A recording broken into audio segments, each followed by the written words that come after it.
नमस्कार, जय हिंद। मैं हूं रौनक। नमस्ते जी, मैं बउआ बोल रहा हूँ। कुछ दिन पहले जब हमने द कश्मीर फाइल्स के ट्रेलर का रिव्यू किया था तो हमने ये बताया था कि ये फिल्म नहीं है, एक थप्पड़ है।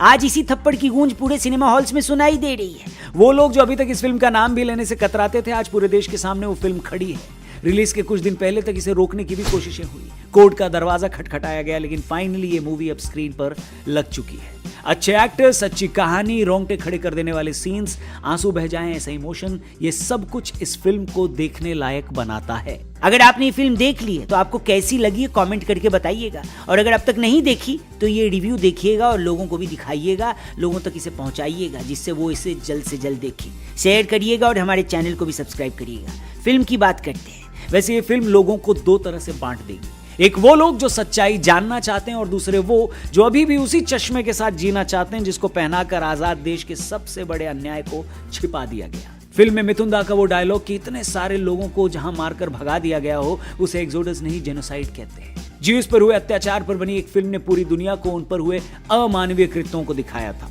द कश्मीर फाइल्स अगर आपको उस फिल्म की याद दिला दे तो ये गलत नहीं होगा।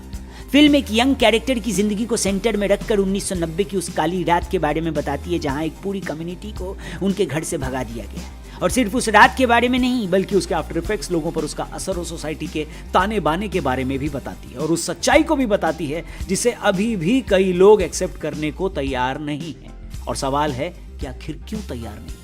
ये फिल्म सच में एक थप्पड़ है उन लोगों पर जो आज इंटॉलरेंस का झंडा उठाए हैं और उस समय खामोशी से तमाशा देख रहे थे। ये थप्पड़ है उन लोगों पर भी जिनको आजाद देश में भी रहने से डर लगता है। ये थप्पड़ है उन लोगों पर जो देश को लिंचिस्तान तक बोल देते हैं। ये थप्पड़ है उन लोगों पर जिनको अपनी जिंदगी में सिर्फ दुख ही दुख नजर आता है और वो ये सोच भी नहीं सकते कि उनसे भी बड़ा दुखों का पहाड़ किसी और पर गिरा था। खैर, फिल्म कहीं भी कोई हल्के सीन्स लेकर नहीं आती। कश्मीर से भागे पंडितों को आज भी अपने घर वापस जाने की उम्मीद है। ये उनकी उस हिम्मत को बताती एक फिल्म है। फिल्म की शूटिंग के दौरान अनुपम खेर साहब ने बताया कि वो हर सीन में बहुत रोए हैं। पुष्कर नाथ पंडित का कैरेक्टर, वो किरदार उनके लिए बहुत पर्सनल था।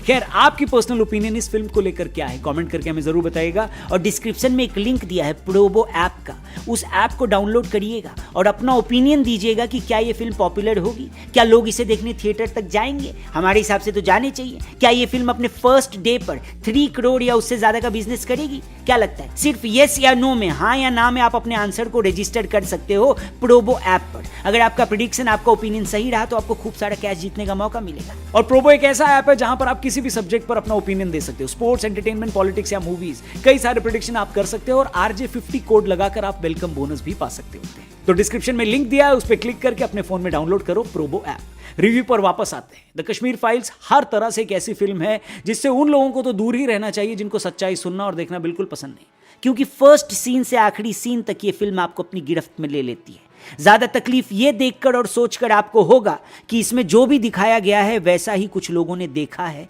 झेला है, सहा है, भुगता है। एक्टिंग की बात करें तो अनुपम खेर साहब की परफॉर्मेंस शायद उनकी जिंदगी की आपको बेस्ट परफॉर्मेंस लगे इसमें। अगर आपने सारांश नहीं देखी है तो बिल्कुल लग सकती है।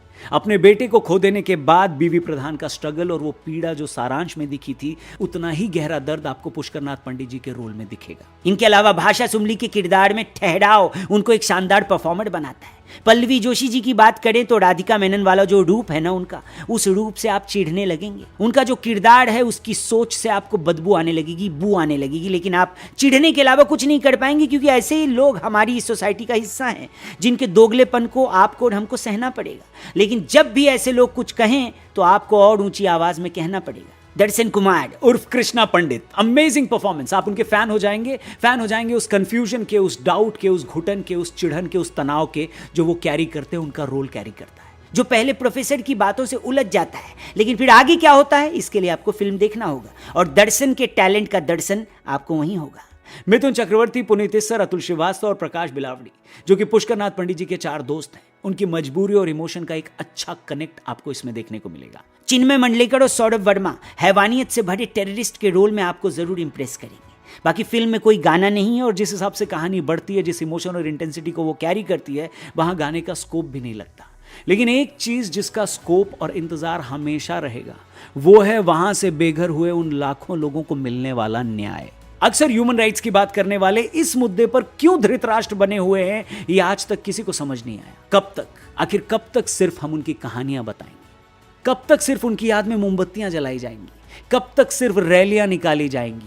क्योंकि जिन पर बीती है ना, उनके कान उन चीखों को कभी नहीं भुला पाएंगे। कोई उनके वो आंसू नहीं सुखा पाएंगे। कोई उनके अपनों का बहा खून और उस खून से बने दाग को कभी नहीं मिटा पाएंगे। कब तक, आखिर कब तक हम सिर्फ उनकी कहानियां बताएंगे? इस फिल्म को देखकर जब आप सिनेमा हॉल से बाहर निकलेंगे तो आप में से कईयों की आंखें नम होंगी, कईयों के मन उदास होंगे, कईयों के कई सवाल होंगे और कईयों के चेहरे गुस्से से लाल होंगे। पर आप में से अगर हर इंसान उन सब के लिए एक पल भी प्रार्थना करे जिससे उन कश्मीरी पंडितों को इंसाफ मिल पाए, तो इससे बड़ा कंट्रीब्यूशन कुछ नहीं हो सकता। ये फिल्म आपको कैसी लगी कमेंट करके जरूर बताइएगा। ये रिव्यू, ये वीडियो आपको कैसा लगा कमेंट करके जरूर बताइएगा। ये भी लिखिएगा कि आप ये वीडियो देख कहां से रहे। ये वीडियो और भी लोगों तक पहुंचाइएगा, शेयर जरूर करिएगा और याद रखिएगा अनुपम खेर साहब का वो डायलॉग कि जहां शिव, सरस्वती और ऋषि कश्यप हुए, वो कश्मीर हमारा था। जय हिंद, जय भारत।